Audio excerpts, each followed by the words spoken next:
January 9th, 2017 begins like a normal winter Monday. At 8:15 in the morning, the Rumford Police Department receives a call. On the line is the owner of a small construction company. He speaks calmly, but there is a noticeable anxiety in his voice. One of his employees, Daniel Norton, has not shown up for work for the second consecutive day. This is uncharacteristic of him. He is a punctual, responsible man who has never disappeared without warning. The manager explains that he initially thought Daniel might have caught a cold or been stuck on the highway. But calls and messages go unanswered, and colleagues claim they last heard from Daniel on Friday evening. He hadn't said a word about plans to leave, so the employer decides to contact the police, just in case. The patrol arrives at the Norton family home at 9:40. It's a small cottage in the northern part of town, almost at the edge of the forest. The house is neat, with blue shutters and a bird feeder in front of the window. Everything looks quiet. The Norton's car is parked by the house, its hood covered in frost. The snow in front of the garage is smooth, without tire tracks. On the porch is a newspaper and a parcel marked Delivery Friday. This means no one has gone out the door since then. The officer rings the doorbell. Silence. He knocks on the window. Still no reaction. After a few minutes, a neighbor emerges, a woman in her 60s wrapped in a warm bathrobe. She says she hasn't seen the family since Sunday. Usually their mornings are noisy, children running around, the TV on. But today, it's as if no one is home. The patrol officer records the testimony and does a perimeter check. The house looks intact. No broken windows, no forced locks. On the snow, there are only the officer's own footprints. After a brief report to their superiors, the decision is made to enter. The lock is carefully picked to avoid damaging the door. Inside, it's warm. The heater is on. The kitchen immediately catches the eye. On the table are 2 mugs, uneaten toast, an open jar of jam, the bread box not closed. Everything is left as is, as if someone got up from the table and forgot to return. In the living room, the TV is on, but the sound is almost muted. On the screen are local news, a repeat of the morning broadcast. A jacket is neatly folded on the sofa, a pair of boots in the corner, a backpack nearby. The police officers move through the rooms. The bedroom is tidy, the bed made. On the bedside table are the couple's phones, both discharged. In the hallway are keys, wallets, driver's licenses. Everything is neatly arranged as if the owners were about to leave and changed their minds. In the bathroom, a towel hangs on a hook, still damp. A hairdryer is in the outlet, its cord neatly coiled. On the floor in the hallway is a child's toy, a soft ball, covered in dust, as if it has been lying in the same spot for a long time. There are no signs of a struggle, no overturned furniture, no broken dishes. Nothing to indicate panic or haste, just a strange sense of incompleteness, as if life stopped in mid-sentence. Investigators note this in the report. No signs of violent acts found. The premises are in order, heating is on, food is fresh. On the kitchen clock, the hands are stopped at 8:43. Likely at this time there was some malfunction, or simply a power outage for a few seconds. Neighbors are re-interviewed. No one saw anything. One woman from the house across the street remembers seeing a light in the Nortons' windows around midnight. She thought someone was still awake, but in the morning, everything was dark. No sounds, no cars, no visits. At the other end of the street lives a pensioner who says his dog barked at night, but he didn't pay it any mind. There are no surveillance cameras in the area. The nearest one is at the grocery store 2 blocks away. The house is thoroughly inspected. In the pantry are jars of pickles. On a shelf are school backpacks. The food in the refrigerator is fresh. All of this indicates that the family had no intention of leaving. Windows and doors are locked from the inside. The locks are intact. Not a single note, not a hint of the reason for their disappearance. The police compile a report. The house is sealed to be returned to later with forensic specialists. Photographs hang on the walls. A normal family, smiles, country picnics, holidays. All of this makes the scene even more unnatural, as if someone pressed pause in the middle of an ordinary morning. The next day, hospitals, airports, and bank accounts are checked. Not a single transaction. Phones, no signal. Relatives received no messages. Everything points to one thing. They disappeared suddenly without preparation. 3 days after the call, the Norton family, Daniel, his wife Sarah, and their 2 sons, are officially declared missing. The house becomes the first location of the investigation, and the police return there again and again, hoping to notice what they missed. From this moment, the Norton story stops being just a missing persons case.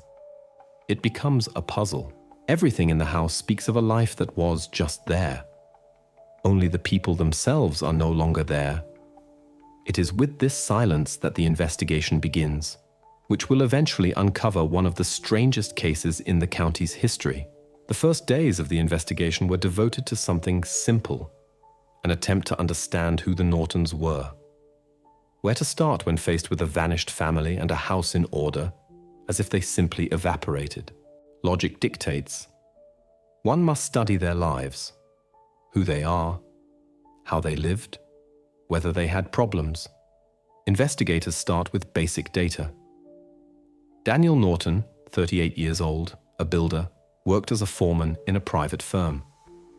Colleagues describe him as responsible, calm, without bad habits. Sarah Norton, 36, an accountant at a local pharmacy chain with no violations, no fines. 2 sons, both attended school, distinguished by their academic performance, involved in sports. According to all documents, an ordinary middle-class family. The house is mortgaged, but payments are regular. No debts, arrears, lawsuits. Bank accounts are stable, credit history is clean. Even utility bills are always paid on time. The financial report confirms the family did not live lavishly, but neither were they poor. Incomes covered all expenses, with small savings remaining. Police check possible motives: debts, loans, illegal transactions. Nothing. Everything is transparent. Even house and life insurance is honestly arranged without strange changes in recent months. This line quickly exhausts itself. The disappearance does not look like an attempt to escape problems. The next step is conversations with their circle. Neighbors, colleagues, friends. Everyone says the same thing. A quiet, friendly family. Never threw noisy parties, never argued. Sarah often brought baked goods to neighbors. Daniel helped with repairs. They had no enemies, no scandals, no rumors. Police officers record similar testimonies, and with each new line, the picture only becomes stranger. No preconditions, no tension. Everything is too perfect. But it is precisely in this perfection that something doesn't add up. Too clean a portrait. Sometimes, when everything seems flawless, that very fact arouses suspicion. Therefore, investigators go further, into the family's digital footprint. Computers, phones, tablets are seized. Initial checks show little activity. No deleted messages, suspicious correspondence, or encrypted files. Browser history, mundane. Recipe websites, weather forecasts, orders for household goods. Sarah searched for information on tax deductions. Daniel, reviews of tools and building materials. Email, work correspondence and store newsletters. Social media, rare posts, mostly photos of holidays and trips. No hints of a secret life. No correspondence with strangers, no traces of preparing to leave. Police turn to analysts. They check IP logs, connection routes, online financial transactions. Everything matches the usual rhythm of life. The last activities were recorded on the morning of January 8th. Sarah logged into online banking to pay bills, and Daniel checked the company's email. After that, silence. The investigation considers all possible scenarios. Maybe a voluntary departure. But why? The family was not planning to leave. There were no tickets, suitcases, or even hints of packing. Maybe a family conflict? No signs. No quarrels. Complaints. Intervention by Child Protective Services. Everything that can be checked has been checked. And everything points to one thing. The Nortons lived calmly, measuredly, predictably. One of the investigators would later say, "We were looking for dirt and didn't find even a speck of dust. This is more unsettling than if there had been a mess." Everything adds up to a simple but disturbing formula. The family had neither reason nor desire to disappear. By this point, the case is already attracting press attention. Local newspapers write about the mysterious disappearance of a family without a trace. Neighbors bring flowers to the fence. Police increase patrols. But behind the facade of anxiety, a new hypothesis emerges. If they didn't leave themselves, then someone helped them leave. At this stage, the investigation makes its first major conclusion. The version of voluntary disappearance is officially rejected. Everything points to external interference. The disappearance of the Norton family is being treated as a possible kidnapping. Next begins the search for evidence of this version. Traces, clues, any signs of outsiders in the house. And it is then, during one of the repeated inspections, that the first real lead will appear. After the Norton family was officially declared missing, the investigation unfolded in full scale. On the 5th day, the State Department joined the case. A search and rescue team arrived in Rumford, bringing dogs, thermal imagers, and drones. News headlines appeared. Mysterious disappearance of Maine family. Police search for traces in Oxford County forests.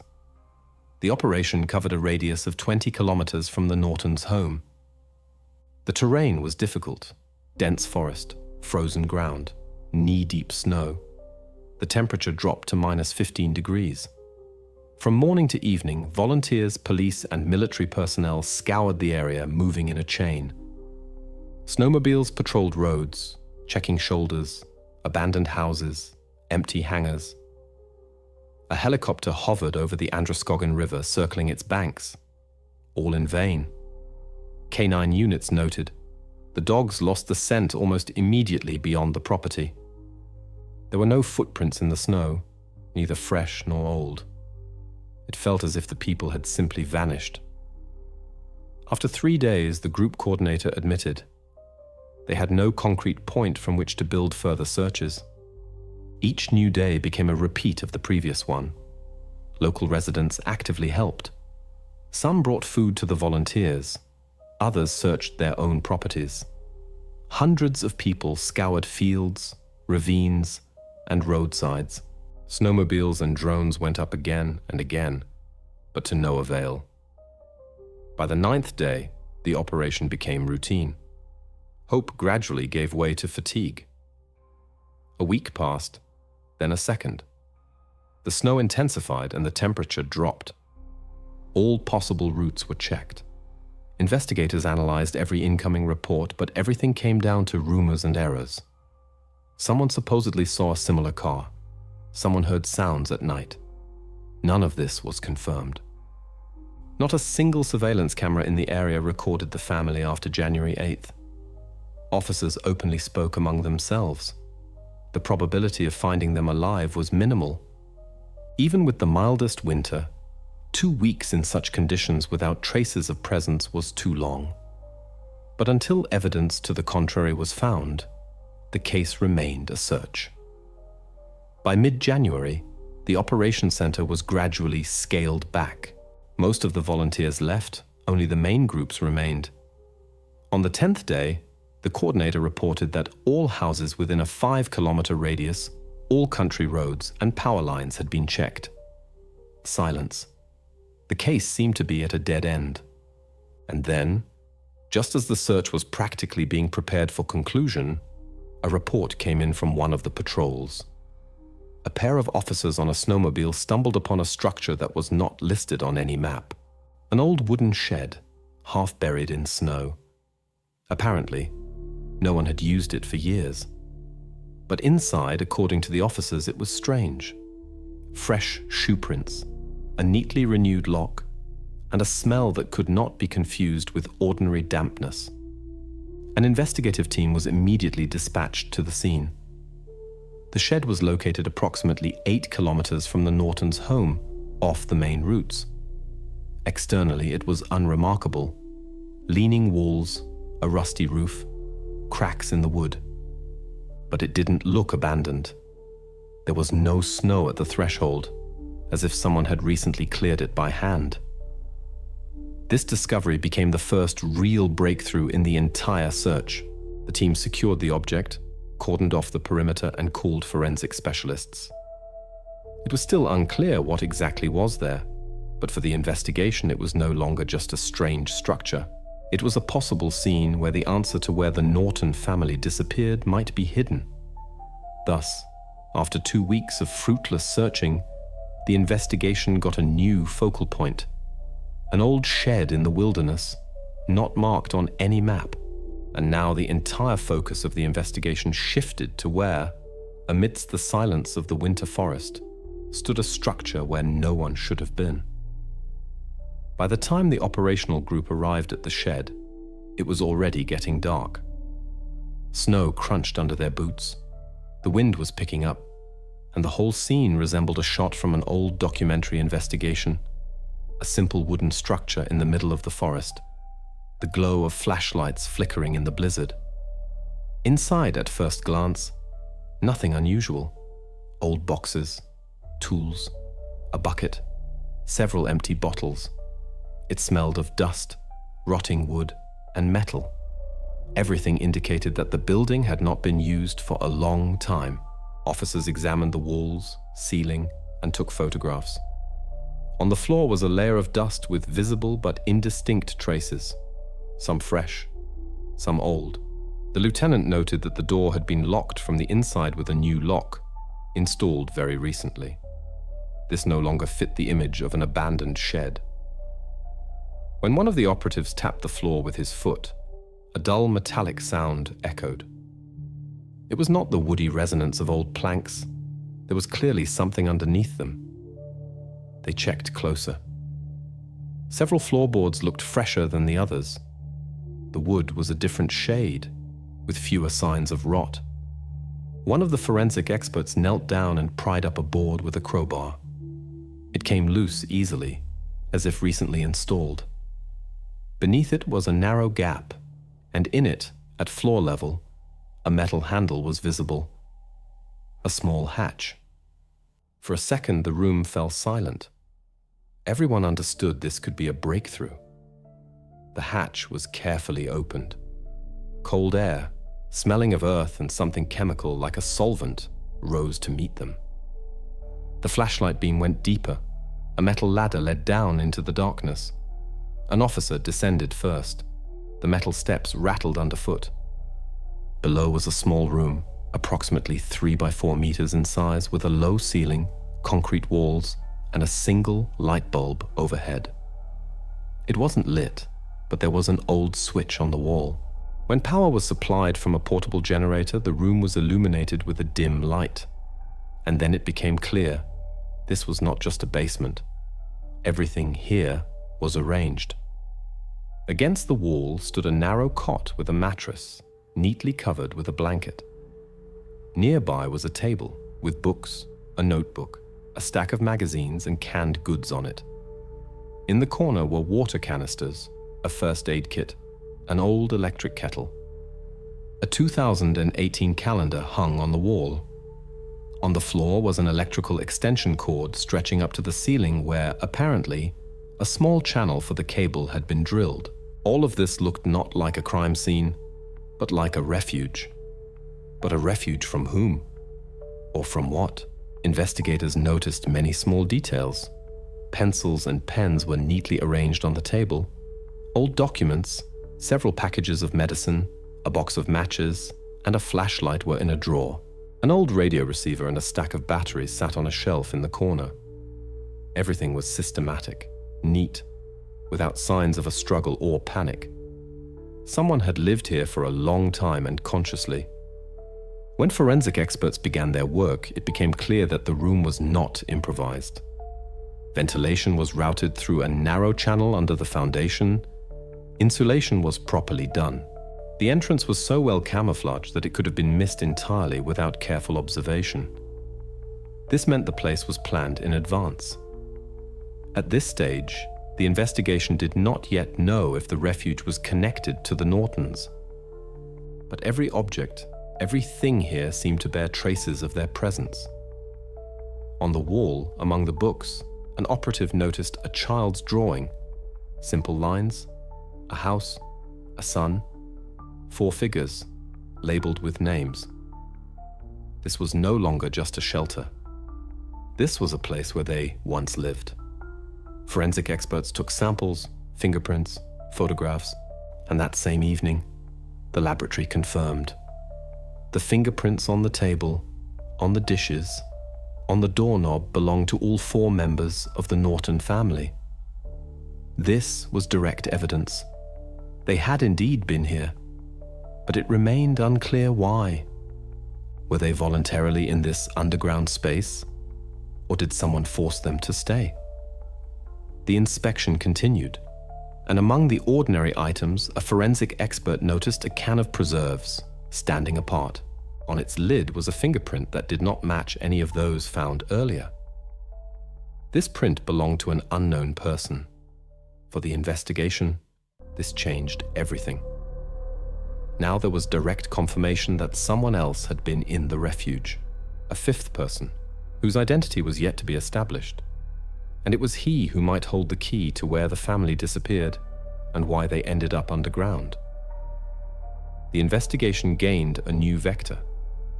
The focus was now not just the Norton family, but the unknown person who left their mark on the can in the bunker, deep beneath the old shed. The first thing the investigation team does after inspecting the bunker is to identify who owns the land. This is standard procedure. Any property, even old and abandoned, must be registered in the cadaster. Archival data is requested from the Oxford County Department database. It seems like a simple formality. The owner's name will appear, and it will be clear who built this shed. But the answer turns out to be strange. The plot is listed as ownerless.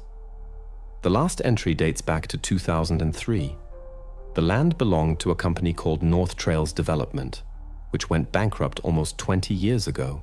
After that, it changed hands between banks several times. But none formalized final ownership. In essence, legally, the plot had long fallen out of account. This brings the investigation to a dead end. The object has no official owner.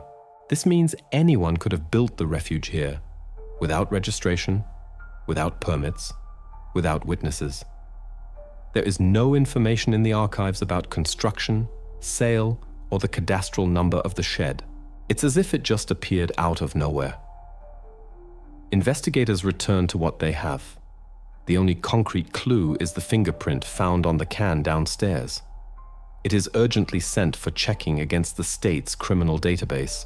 If it's a former convict or someone suspected in old cases, the system will show a match. The answer comes in 2 hours. No matches. Neither in the state nor in the interregional database. The fingerprint is clean. The person it belongs to has never been involved in any case, never been detained, never appeared in a wanted list. This rules out the theory of a professional criminal, but it also complicates the situation. The unknown person left neither a digital nor a legal trace. The request is expanded. Now the federal database is involved. It includes data on government employees, military personnel, officials, law enforcement officers. This is done automatically, just in case. Although the probability of a match is minimal, but a match is found. A few minutes after sending the request, a match found notification flashes in the monitoring room. The system displays a full name, date of birth, and place of service. A photograph of a man appears on the screen. Gray-haired, stern gaze, a taut posture. This is Frank Walters, a former federal marshal who retired in 2014. His personal file opens right before the officer's eyes. His career is long, impeccable. He served for 23 years, participating in dozens of operations to protect witnesses and apprehend fugitives. He received awards with no disciplinary actions. His last years of service, coordinator of the Witness Protection Program in the northern part of the state. After retirement, he settled nearby in the town of Buckfield, just 40 kilometers from Rumford. This discovery brings the investigation to a new point. For the first time, the name of a real person connected to the refuge appears. But who he was raises more questions than answers.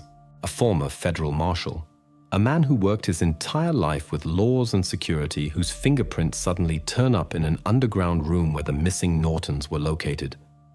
For the investigation, this is a shock. This is not the profile usually found in such cases. Frank Walters is not a criminal, not a random passerby, and not the owner of the plot. His presence in this story has no logical explanation. At this stage, they decide to act quickly. An official request is made for Walters, an interrogation as a witness, and the very next day detectives head to Buckfield. Their goal is to establish how the former marshal's fingerprint ended up on the can in the bunker, and what his connection is to the disappearance of the Norton family. Thus begins a new phase of the investigation, a phase where all attention will be focused on a man who swore an oath to the law, but may have ended up on the other side of it. Detectives arrive in Buckfield early in the morning. Frank Walters' small house stands on the outskirts, beyond a tree line. A modest dwelling, a neat yard, 2 old cars under a canopy. Walters himself opens the door immediately, as if he knew they were coming. He looks calm, with no signs of anxiety. The detective shows the warrant and immediately places a photograph of the can found in the refuge on the table. The reaction is unexpected. Walters looks at the picture, nods, and says briefly, "Yes, I was there." No attempts to deny, no emotions. He confirms he visited that bunker, but adds, he will not discuss the details. To the question of whether it's related to the disappearance of the Norton family, he only replies, "I cannot speak." "It's none of your business." The detectives try to press him. They explain that it concerns a possible crime. But Walters maintains complete composure. He pulls out an old federal marshal's ID and states, "This information pertains to the Federal Witness Protection Program. Anything I say falls under the State Secrets Act." After that, he falls silent. This becomes a turning point. The investigation hits a wall. Formally, the marshal violates nothing. The law indeed allows him not to disclose data if it is related to federal-level operations. But in the context of an entire family's disappearance, his silence sounds like an admission. After the interrogation, he is not arrested. Legally, there are no grounds. However, he is placed under surveillance. During this time, the investigation looks for a workaround to understand what kind of operation might be involved. Since official data cannot be obtained, they decide to return to what can be checked: the lives of the Nortons themselves. The police's financial department analyzes the family's bank statements for the past 6 months. For the first few weeks, everything seems normal: utility payments, purchases, transfers between accounts. But then, an analyst notices a transaction that stands out from the general background. On December 12th, exactly 1 month before the disappearance, $50,000 in cash was withdrawn from their main account. After that, the account was not used. For a family with a stable but not lavish income, this is an enormous sum. There are no receipts, no acknowledgements. None of their acquaintances knew they withdrew the money. Bank cameras recorded that Richard Norton himself withdrew the money. He looked calm, with no signs of anxiety. The withdrawal occurred in the middle of the day, a week before Christmas. Officers try to trace where these funds might have gone, but no purchases or transfers to other accounts appear. The money literally disappears. This does not look like theft. The operation was carried out personally by the account holder. Everything indicates that the Nortons were preparing for something in advance and acted consciously. Combined with the discovery of the refuge, this radically changes the picture. Until now, it was believed that the family was a victim of kidnapping or a random crime.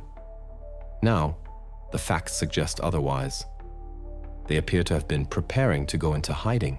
The investigator analyzing all the data connects three key elements: the secret bunker, the withdrawn cash, and the marshal's fingerprint. None of these points explain what happened on their own, but together they form a coherent scheme. The Norton family apparently did not disappear. They went into protection. And unofficially, outside protocols, with the help of a person who had access to government programs. The kidnapping theory loses its meaning. All evidence shows that the disappearance was carefully planned.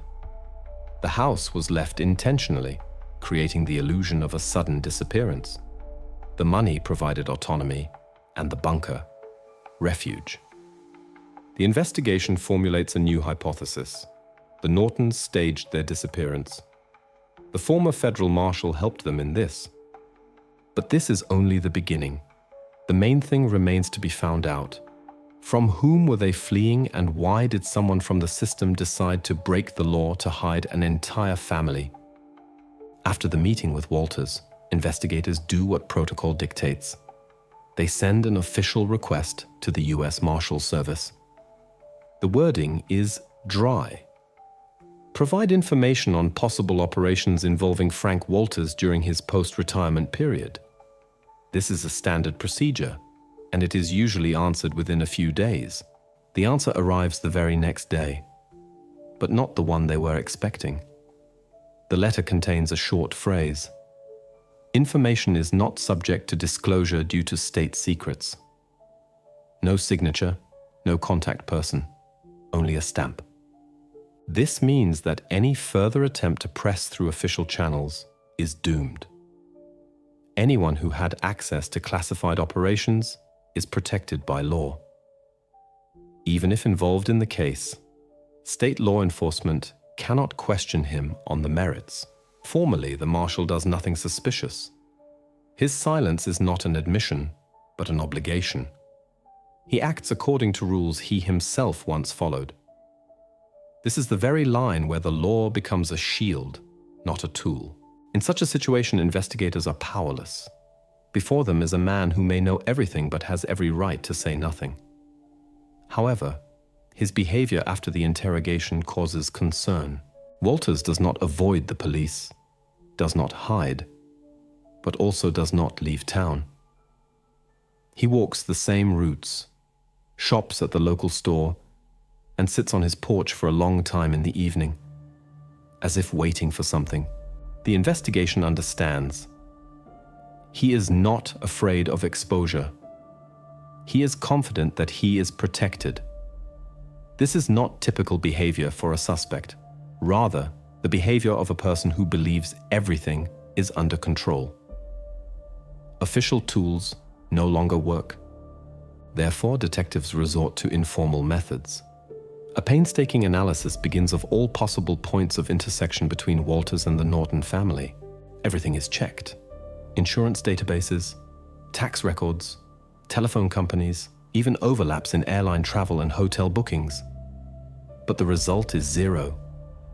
Not one coincidence. Even geography doesn't help. Walters and the Nortons lived in different counties. Their paths did not cross. There are no business or family ties between them. It creates the impression that the system has been deliberately cleaned, as if someone's biography had been rewritten. This is no longer a coincidence, but the trace of a well-planned operation. When it becomes clear that there is nothing in the digital space, the detective decides to go the old way. If modern databases are sterile, then they must search where the digital age has not yet reached. In paper archives. In old files where no one has edited information retroactively. He drives to the county library to a room where microfilms and yellowed newspapers are still kept. Hours fly by reviewing old issues, police reports, court proceedings, chronicles. Most of the material is boring and irrelevant to the case. But then, flipping through a file from 2002, the detective notices a large headline. Riverstone Group Trial. Key witness testifies. The article describes the process against an organized group engaged in extortion and document forgery. It refers to witness protection, whose identity was not disclosed for security reasons. But in a photo from the hearing, in the shadow of the courtroom, a man is visible, the same one known today as Richard Norton. Only the caption under the picture is different. John Miller, prosecution witness. This discovery turns everything upside down. It turns out that the head of the family, who was considered an ordinary engineer from Rumford, once figured in a high-profile criminal case, and it was Frank Walters, then a serving federal marshal, who could have been the one who provided him protection under the Witness Protection Program. Now it becomes clear that their ties go far back in time, and the family's disappearance was perhaps neither a kidnapping nor a staged event for money. It is part of an old story in which not all threads have been cut. The case goes beyond the scope of a state investigation. It runs into the federal level, where everything that was once considered closed begins to revive again. The old newspaper article found in the archive finally set the first accents. It stated that the witness in the Riverstone case was taken into federal protection after testifying against the leadership of the criminal group. His whereabouts were not disclosed, and his name was changed as part of the program. The note also mentioned the witness's handler, a U.S. Marshals Service employee named Frank Walters. This was the same man whose fingerprint was found in the hideout. Thus, two lines of investigation, running in parallel, finally converged. Officially, this meant that the so-called Richard Norton was not who he claimed to be. His real name was different, and it was that name that appeared in the materials of the old criminal case. Under program protection, he received a new identity and started life anew. Now it becomes clear why Walters was silent. His words about state secrets were not an attempt to conceal evidence, but adherence to the law. He could not reveal the identities of program participants without official permission. Everything fit. His fingerprint in the hideout, the family's money, and the carefully planned disappearance. The Nortons were not hiding from the law. They were fleeing from those they had once helped put behind bars. But one question remains. If they were protected by the state, why did they live ordinary lives? In their own home, with real jobs, under real names, without changing their residence for years. This contradicts all witness protection program protocols. People involved in it usually relocate every few years and leave no trace. Investigators make a new request, now not by names, but by the number of the old case. With this code, they gain access to the internal archive of federal programs, kept under the control of the Department of Justice. It states that the family hiding under the Norton surname voluntarily left the program 10 years ago. Their own signatures are on file. This means they renounced protection, choosing to live independently. After many years under false names, constant relocations and restrictions, they chose a normal life. They probably hoped the danger had passed. After all figures in the Riverstone case were already serving long sentences by that point. Now the logic of their behavior becomes clear. They bought a house, settled down, the children went to school, and Richard got a stable job. Everything looked ordinary, but it was just a form of self-defense. They decided to hide not behind a fence, but among other people, to simply become inconspicuous. This life lasted for almost 10 years, until old fears returned. Detectives check the dates and names of those who were once imprisoned in the Riverstone case. Most were still behind bars, but the group leader, a man named Lawrence Dale, sentenced to 15 years, was released on parole for good behavior. The release date was October of 2016, exactly 2 months before the disappearance of the Norton family. A coincidence is ruled out. In the court documents, he was mentioned as the main defendant against whom John Miller, the current Norton, testified. It was his testimony that was decisive then. Now the motive for the escape is obvious.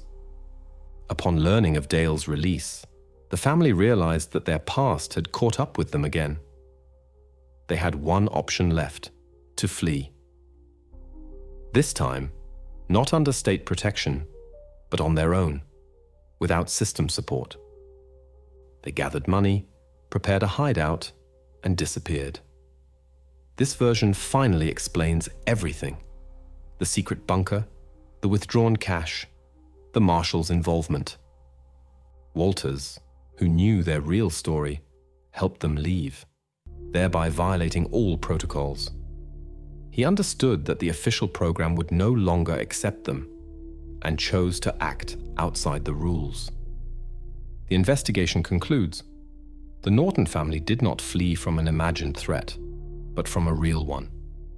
The very same one they had faced 15 years ago.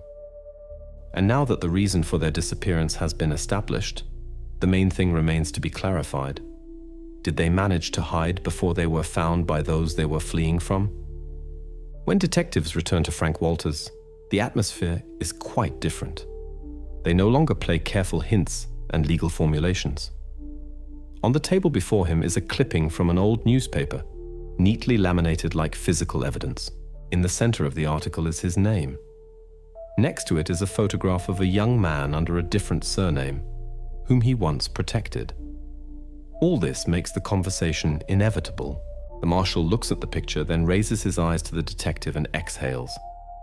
This time without irritation, without attempts to avoid the conversation. He understands there is nothing left to hide. The state secret loses its power if the object of protection itself has left the program and effectively revealed himself. A few seconds of silence, and he says, "Okay, I'll tell you what I know." The interrogation proceeds calmly, almost academically, without pressure or threats. Walters speaks clearly, distinctly, like a man accustomed to protocols. He confirms, yes, he was the handler for John Miller, the future Richard Norton. After the trial, Miller and his family were moved to another state, given new documents and housing. For several years, everything went according to plan until they decided to leave the program. Then he lost contact with them, until last autumn.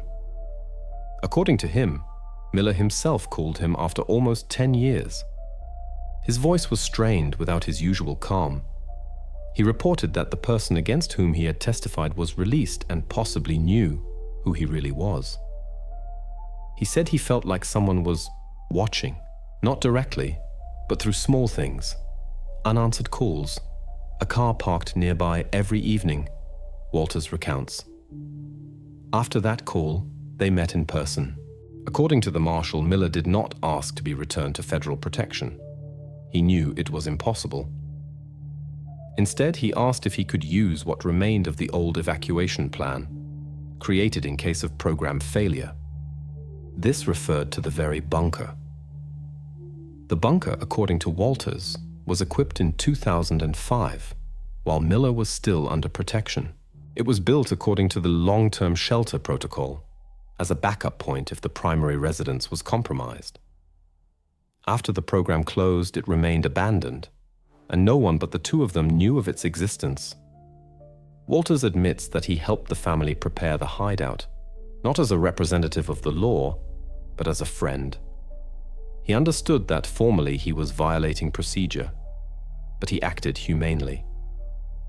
I knew that if they stayed, they would simply be gone. It was the only way out, he says. Detectives record everything. His testimony is logical and consistent with the evidence already found. Fingerprints in the bunker, money, disappearance. Everything fits into one coherent story. But one question remains that cannot be ignored. If Walters helped them hide, does he know where they are now? He nods, as if anticipating the question. He explains that after moving, they decided not to use phones or the internet. They only communicated via radio, through portable transmitters to avoid leaving digital traces. He contacted them every few days, delivered food, and informed them about the situation.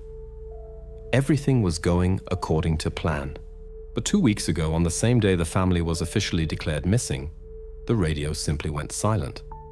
No signals, no static, complete silence. At first, he thought their battery had died. He tried to contact them with a backup device. Nothing either. The next day, he drove to the shed. The hatch was closed. There were no signs of forced entry, but there was no one inside. He reported this to the police but did not disclose details because he believed they might have simply moved to another hideout. Now he is unsure. For the first time, a hint of weariness creeps into his voice. He says he doesn't know if they are alive or simply went deeper underground. The investigation records the testimony. Now one thing is clear. The family was indeed fleeing, and someone or something forced them to disappear again. This time, even the experienced marshal could not figure out where they went. The story, which seemed to be nearing its end, suddenly takes a new turn. Now the investigation goes beyond facts and documents. It begins the search for people who have already been impossible to find twice. After interrogating the marshal, investigators return to the bunker.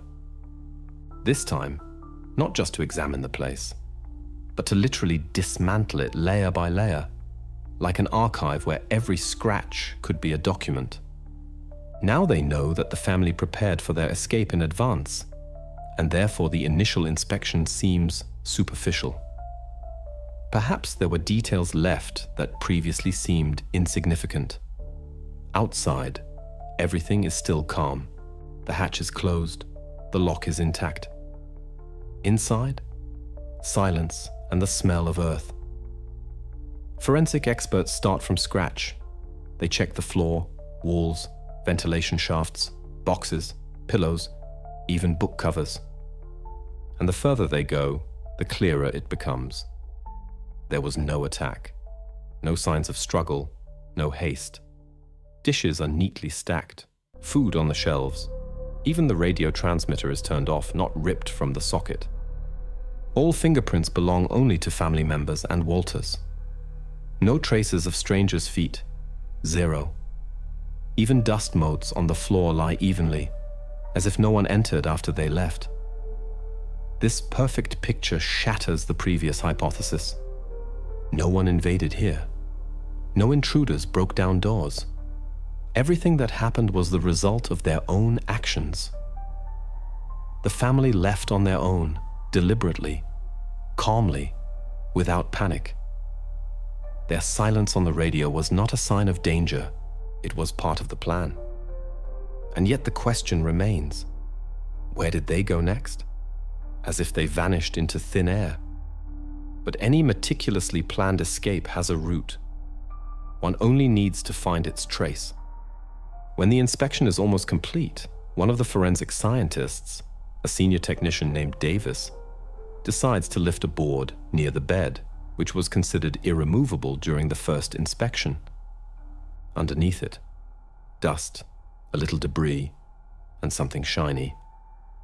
A small portable radio station clearly used for communication. It wasn't noticed before.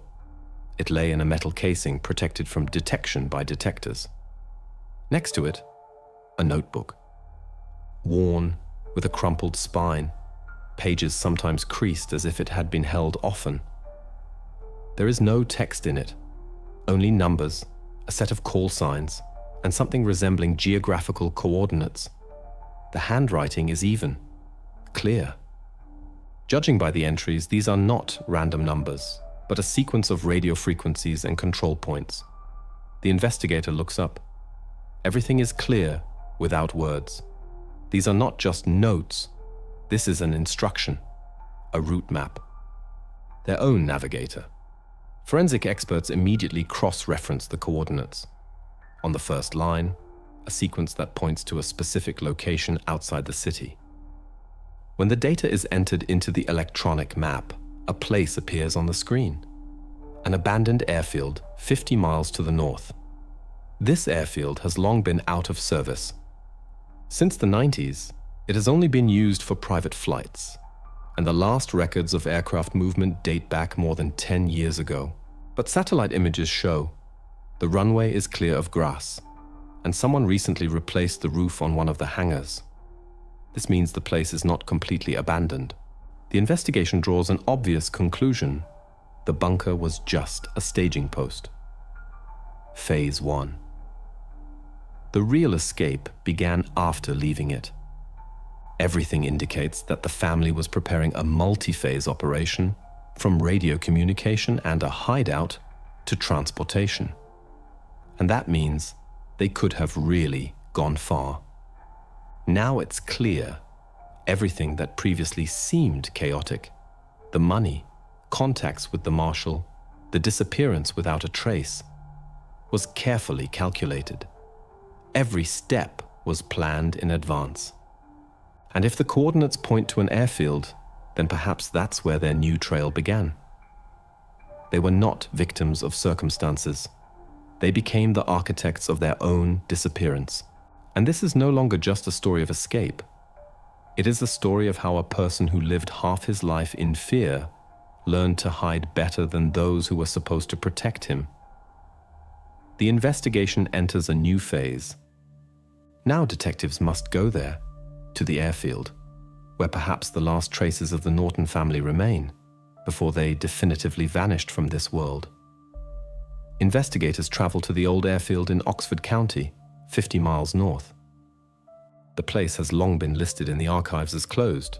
Officially, farmers once used it for fertilizer delivery, then private pilots trained there for several years, and then complete silence.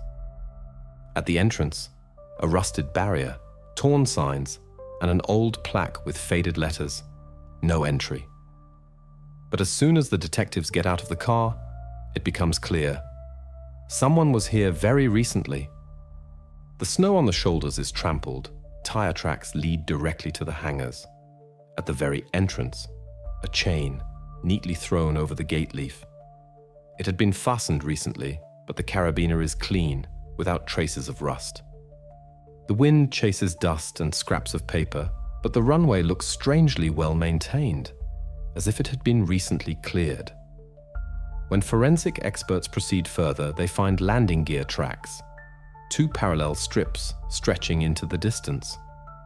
Fresh, shallow. The snow had not yet covered them again.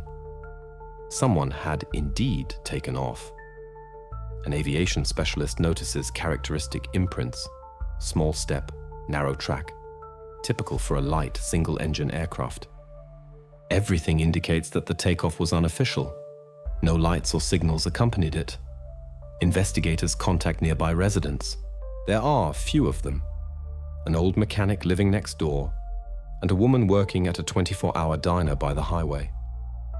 And both say the same thing.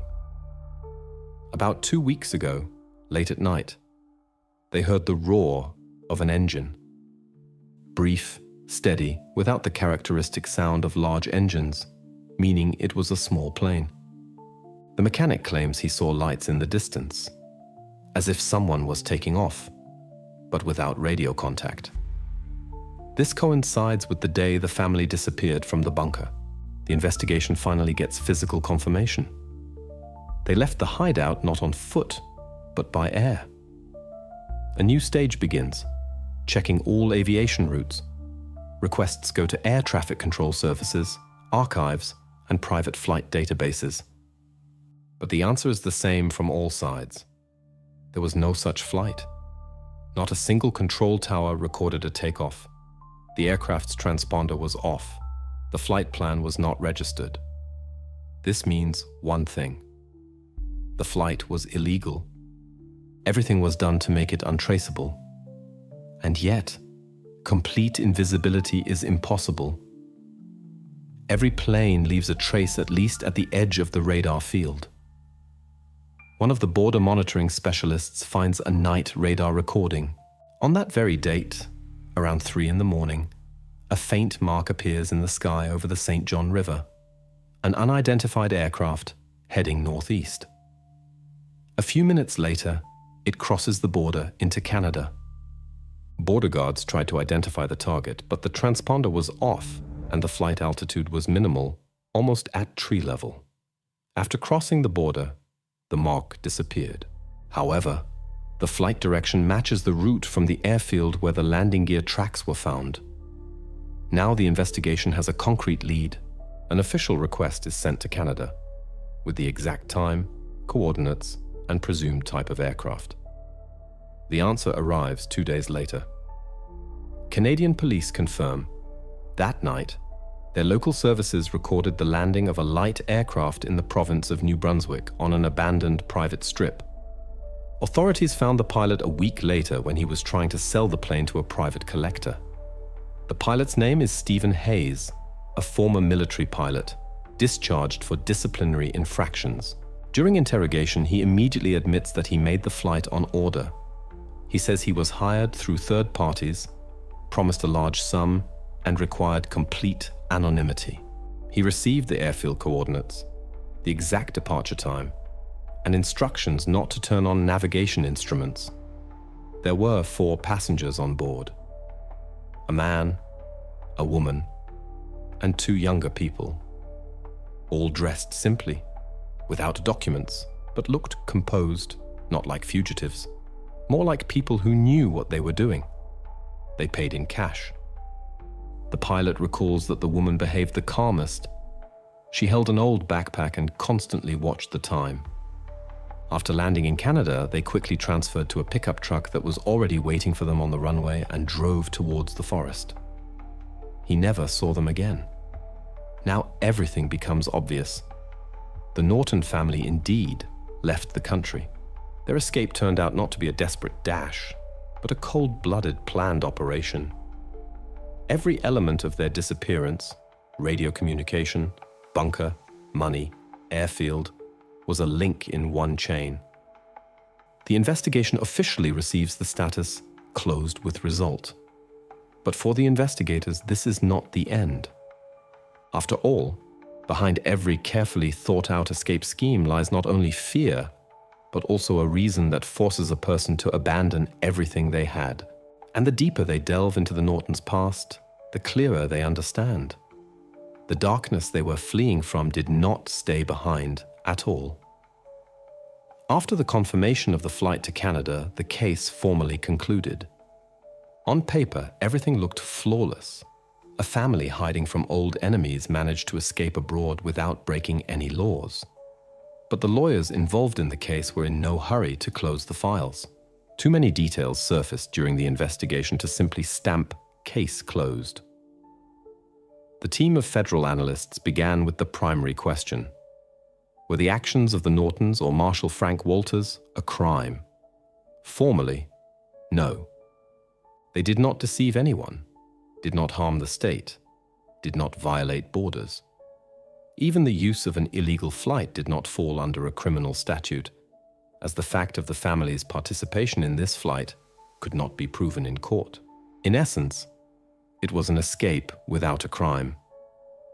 But among the documents collected by the investigation, there was one protocol that lawyers paid special attention to. It was an old report from the Organized Crime Unit. It mentioned the name of the person because of whom the whole story began. The very gang leader against whom Richard Norton testified 10 years ago. And this is what alerted the analysts.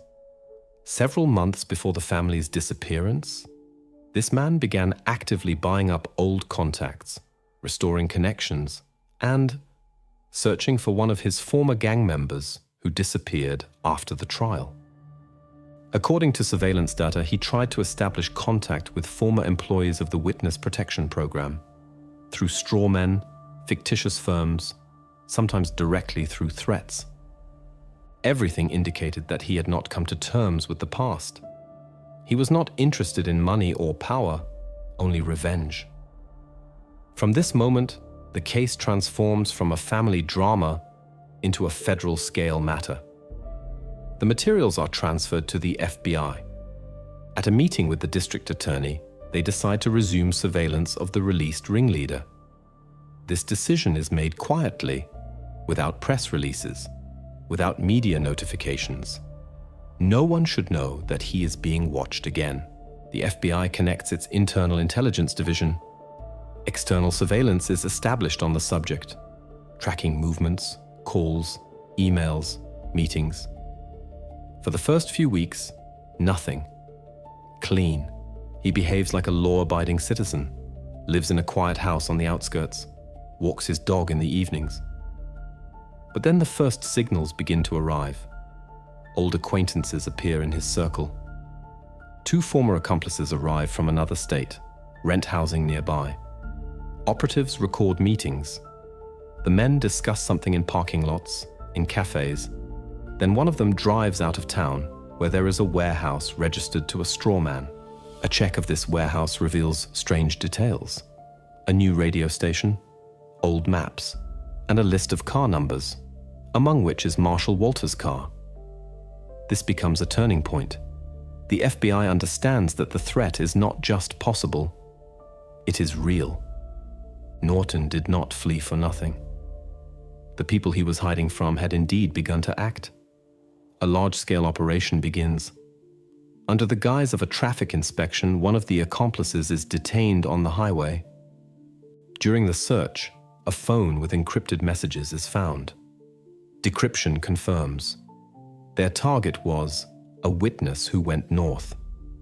They were looking for routes through private flights, finding out who could have helped Norton leave the country.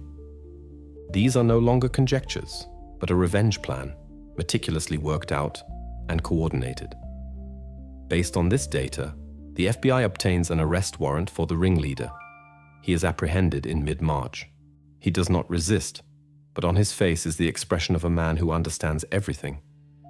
Documents and a list of names are found on him. Among them, Richard Norton's surname. During the interrogation, he remains silent almost the entire time. He only says one phrase, "Do you think he's where you're looking?" Then silence again. But that's not required. There is already evidence, correspondence, recordings of conversations, contacts with former gang members. The prosecution brings charges of violating parole conditions and preparing a criminal conspiracy. He is taken into custody. The investigators who worked on this case from the very beginning finally feel relieved. The source of the threat that kept the family in fear for 10 years has been neutralized. But this denouement does not feel like a victory. It does not bring a sense of finality. After all this time, the Nortons have not reappeared. No calls, no letters, no hint that they know the danger has passed. Perhaps they will never know. Or maybe they preferred not to return. For the investigation, this is the end of the operation. For those who knew this story, a reminder that sometimes salvation is not in proving innocence, but in disappearing in time. When the investigation was already considered closed, one of the analysts decided to return to the notebook found in the bunker.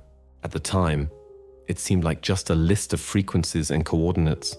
But now that the entire escape route is known, the meaning of these entries becomes much broader. Specialists from the cybersecurity department take the notebook for reanalysis and find something that no one noticed during the first inspection. Between the lines, at the edge of the pages, microscopic symbols are visible, like pencil marks, too small to be perceived as text. Under magnification with a microscope, it becomes clear. These are not random traces, but encoded identifiers. Their structure resembles blockchain wallet addresses. Digits and letters are arranged in unique sequences. They can only be deciphered if the key is known. After 3 days of work, the specialists get a result. These codes are connected to a closed server on the darknet, known among law enforcement as the White Line, an illegal network through which one can buy anything, fake documents, transportation, or as in this case, a new life. A query to this database shows that 1 month before their disappearance, the Nortons made a large transfer, exactly $50,000. This is the very sum that disappeared from the family's account.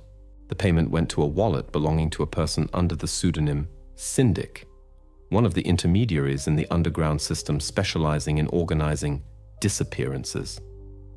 Now all the pieces of the puzzle fit together. This money was not just in case, but payment for help with the escape, for logistics, fake documents, routes, radio channels, and possibly even the connection with the pilot. The amount fully corresponds to the average fee this organization charged for comprehensive provision of a new identity. Investigators understand. The family did not act alone. They had a plan, consultants, and protection. Everything, from radio communications to encrypted coordinates, led to the conclusion that they used professional services. What once seemed like a desperate attempt to survive now looks like a coldly planned operation.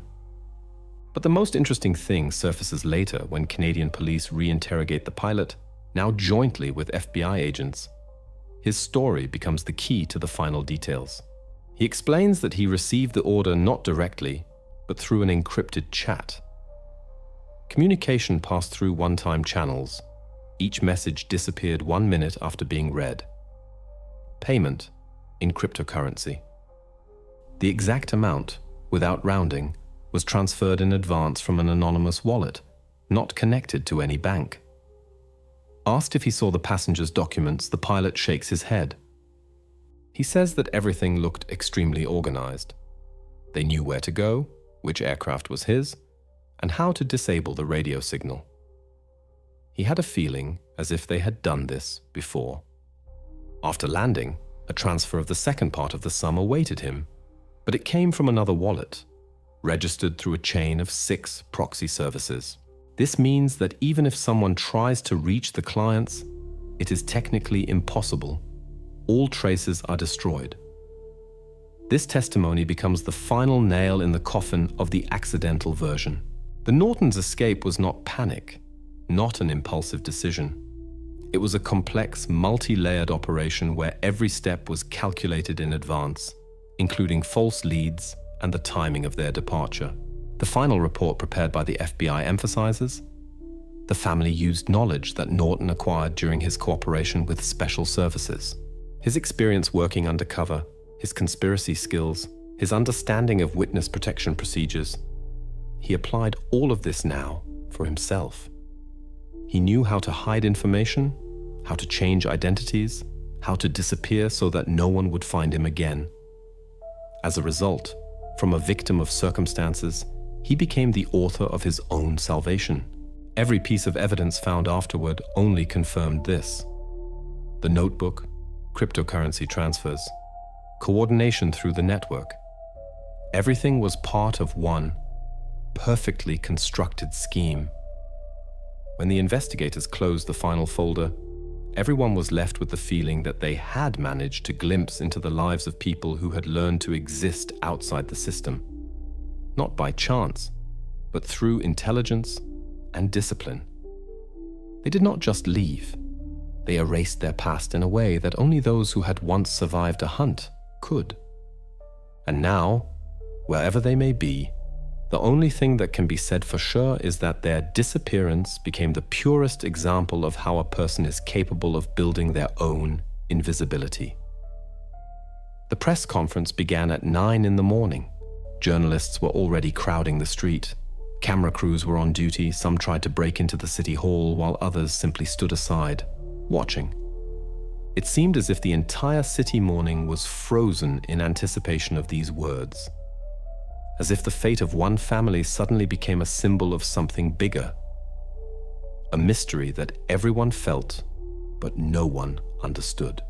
When the police chief approached the microphone, silence immediately fell in the hall. The spotlight illuminated his face, tired, tense, like a man who had spent too many hours without sleep.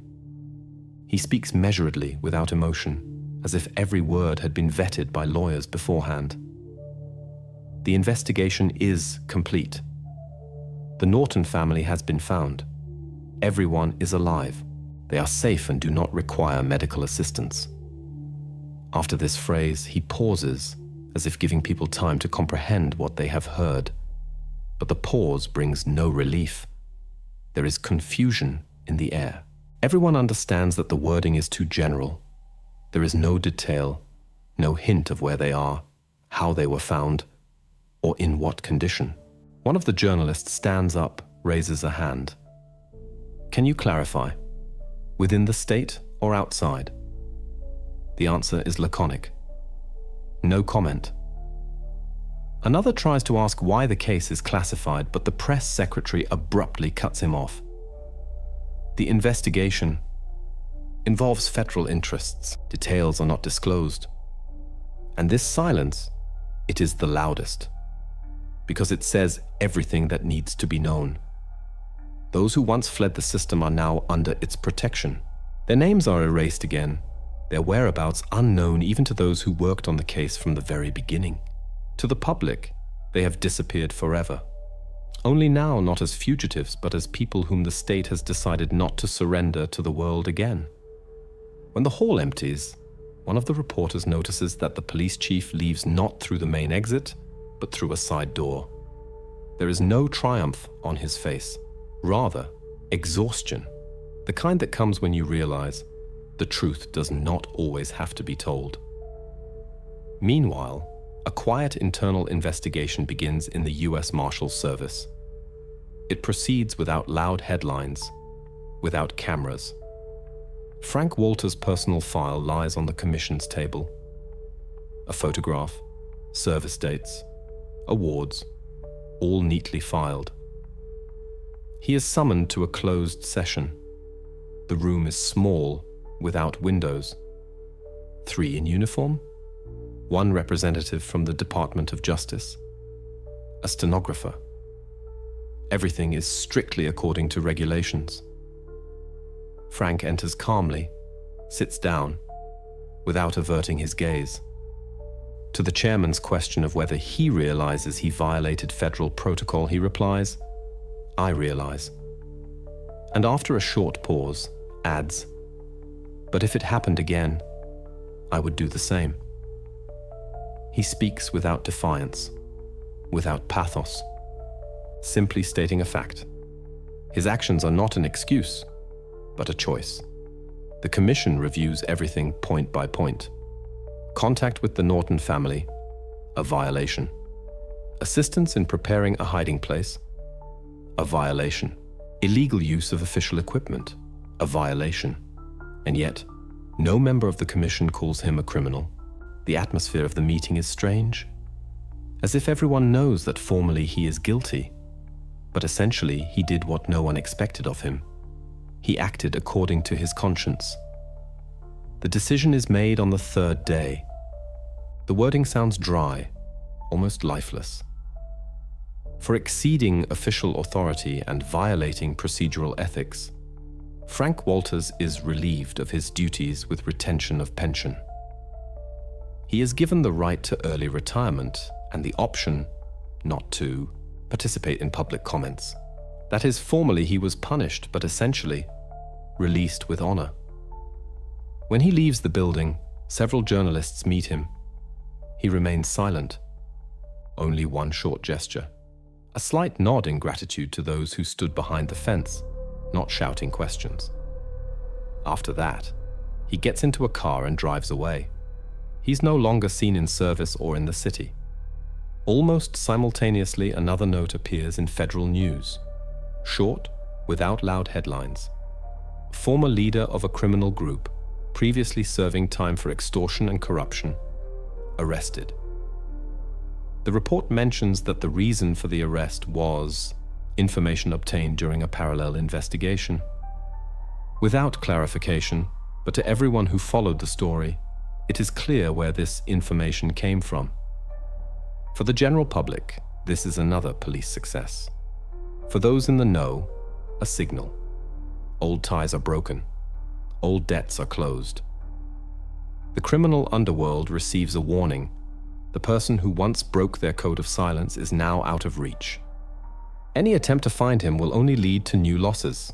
Among the officers who worked on the case, there is a phrase that journalists later repeat. Norton disappeared for the second time, and this time, permanently. The irony is that his escape, initially appearing to be a crime, turned out to be a form of salvation and the violation of the law, an act of humanity. Everything ends not with an explosion, not with a climax, but with silence. The story dissolves into official formulations and secret archives. The police do not comment. The marshals keep silent. Federal databases are filled with gray lines marked classified. But for those who followed this case, it remains a legend, not about a crime, but about people who went so far from fear that even the truth can no longer catch them. When investigators tried to reconstruct the entire chronology of events, it became clear. This was not a spontaneous escape, not a panic. Everything unfolded according to a prearranged plan, structured like an operation with a code name. Every action had a point in time, every decision, a logical goal. If someone looked at their escape from the outside, it would resemble not chaotic flight, but the precise work of an intelligence group. The first stage, the threat. On the day a man was released from federal prison, the man who once caused Norton to lose his former name, Norton, without losing an hour, activated what he called the emergency protocol. Hidden in his phone was an unnamed contact entry, just a symbol, a short radio wave frequency. This was the communication channel with Marshal Walters. Through it, Norton transmitted one word: Phase A. It meant, the situation is out of control, the evacuation plan begins. The second stage, preparation and disinformation.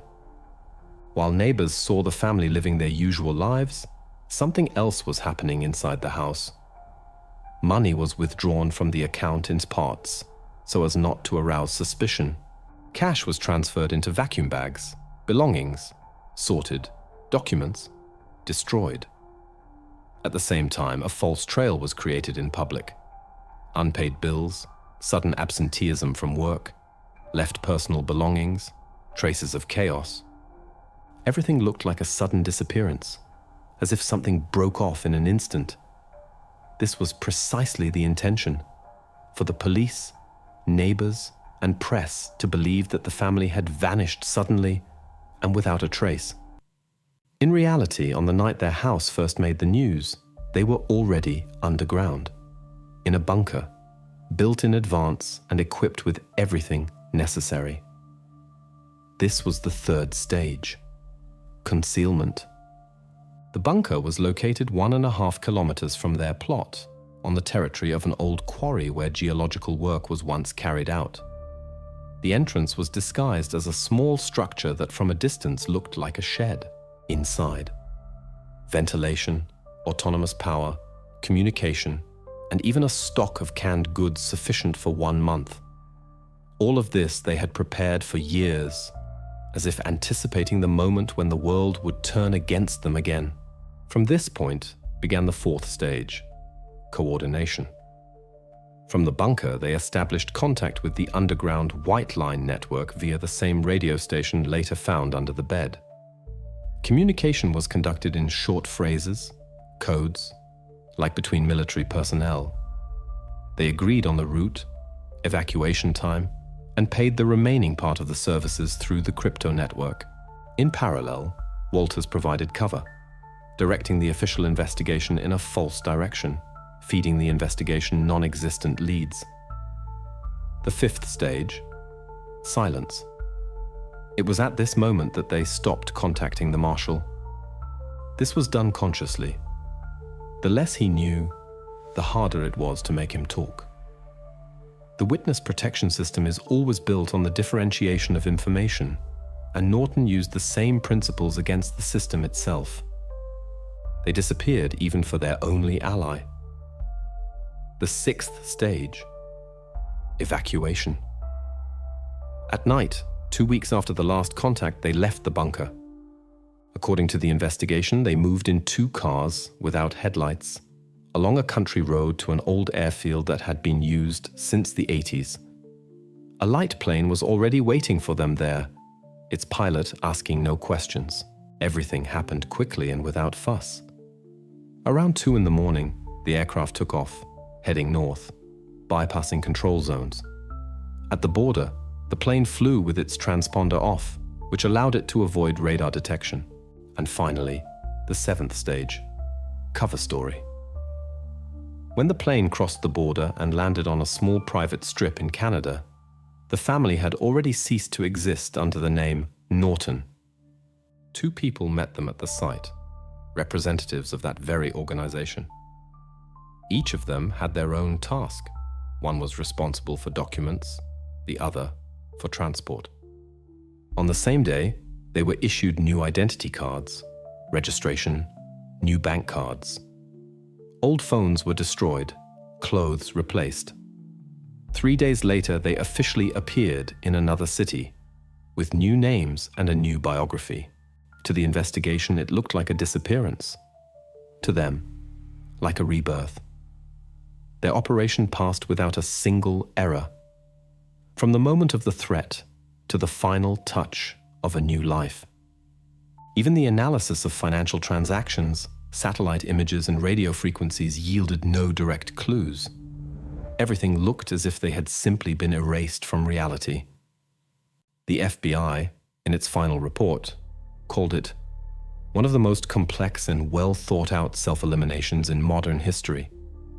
Each stage of the escape was executed with precision, worthy of professional intelligence. The entire chain, from the code phrase to new documents, worked as a single mechanism without failures or emotions. Thus concluded the operation, which agents later referred to as the Norton case. Not as a crime, but as an example of how far a person can go to preserve life and freedom. In their story, there were no heroes or villains, only cold necessity and calculation. And perhaps that is what makes it truly frightening. The court hearing for Arthur Lanes became an event many had been waiting for. A tense silence reigned in the courtroom, as if everyone understood that not only the fate of one person, but also the end of a long chain of events, which began many years ago, was being decided now. The indictment was clear: violation of parole conditions, organization of a criminal group, and preparation of a new, serious crime. 3 counts, each of which could independently send him to prison for years. When the prosecutor read the indictment, Lanes listened in silence. His face remained stony, his eyes cold, like a man who had already accepted that life for him ended not when he was arrested, but at the moment he lost control over the past. On the bench opposite sat his lawyers, 2 experienced specialists known for snatching clients even from the most hopeless cases. Their strategy was simple: to strike at the investigation's most painful point, the legality of the evidence. They stated that the surveillance of Lanes had begun illegally, that the source of suspicion came from materials from another case, not directly related to him. From their point of view, all data on wiretapping, surveillance, and analysis of his circle was inadmissible in court. The defense attorneys tried to convince the jury that the prosecution had exceeded its authority and that the case was built on assumptions and fears, not on facts. The prosecutor responded calmly. He reminded the court that this was not a domestic dispute, but about a man who had already once been convicted of creating an entire criminal network, that the threats emanating from him were real, and that law enforcement had every reason to act proactively to prevent a new catastrophe. The judge listened to both sides, made a note in the case, and announced a recess. When the session resumed, everyone already understood.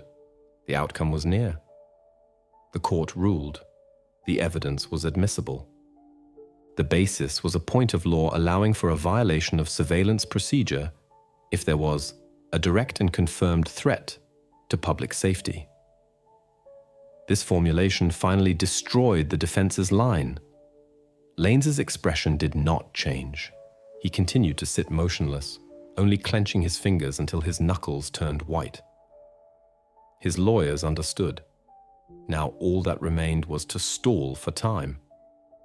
But there was no time. When the case went to the jury, the hall fell silent again.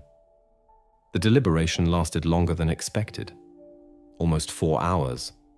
Each of the jurors, according to journalists, looked tired, as if too heavy a responsibility had fallen on their shoulders. Yet the verdict was pronounced clearly without pauses or hesitation, guilty on all counts of the indictment. Silence hung in the hall. No shouts, no applause, only the muffled hum of the air conditioner. The judge looked up at the defendant. For several seconds he was silent, as if gathering his thoughts. Then he began to read the reasoning for the sentence. He spoke calmly, without triumph, but in every phrase, severity was felt. The court considered Lanes's past crimes, the nature of his activities, the threat to witnesses, and the fact that after his release, he immediately began to restore old connections. Society, the judge said, has the right to protection from people like you. And if the law gives me the opportunity to exclude you from it forever, I will use that opportunity. These words sounded not like anger, but like a cold necessity. The sentence: 25 years of maximum security without the right to early release. The maximum allowed by law. Even the lawyers did not object. It was clear to them that the fight was over. Lanes was raised from his seat, handcuffed, and he only cast a brief glance towards the public. Not with defiance, but with that strange indifference that people who know their world ended long before this day sometimes have. When he was led out of the courtroom, cameras, journalists, police, and a crowd of townspeople were already waiting outside. Someone tried to shout something after him. Someone just watched as the black van closed its door and drove away towards the federal prison. Thus concluded Arthur Lanes's last case. No attempts at appeal, no new statements. His name no longer appeared in the press, and he himself dissolved into the system that once gave him power and now completely consumed him. For the investigation, this was not just a victory. It was a symbolic finale in which the past finally stopped haunting those who had tried to escape it for so many years. Several months passed after the last court session, when the town of Rumford gradually began to return to its usual life. But in the air, the shadow of this story still lingered, a quiet feeling that somewhere nearby, among familiar streets, something far greater than just the disappearance of a family had once occurred. It all started with an ordinary house on the outskirts. Now this house stood empty. When the bank foreclosed for mortgage non-payment, no one was even surprised. The Nortons' house had long remained sealed, its windows boarded up and its yard overgrown with weeds. From the outside, it looked like hundreds of other abandoned structures. No trace of the panic and commotion that had reigned there in the first days after the disappearance. Then, 6 months later, the house was put up for auction. The new owner bought it for a symbolic price, not delving too deeply into its past. To him, it was just a profitable plot of land, not a place where a story that people would whisper about for a long time at night had unfolded. Interestingly, many neighbors still avoid that street. They say that at night, footsteps or a faint light from the windows can sometimes be heard there, even though no one has been inside for a long time. Of course, these are just tall tales. But for a small town, such tales become part of its memory. The house where the family that disappeared twice once lived turned into a myth. And as often happens, the myth proved stronger than any official version. As for the bunker, the one where it all began, the authorities decided to liquidate it. Not out of a desire to erase traces, but rather out of practical necessity. The official explanation sounded simple: dangerous to visit. But those who were on site said that the day construction equipment was brought there resembled a small ceremony, without spectators, but with the feeling that the last page of a book was being closed. People stood in silence, watching as excavators layered soil over the entrance, then smoothed everything out, and a couple of hours later not even a hint of it remained. The ground became smooth again, the grass ordinary, as if nothing had ever been there. It was a symbolic burial, not only of the hiding place, but of the entire story.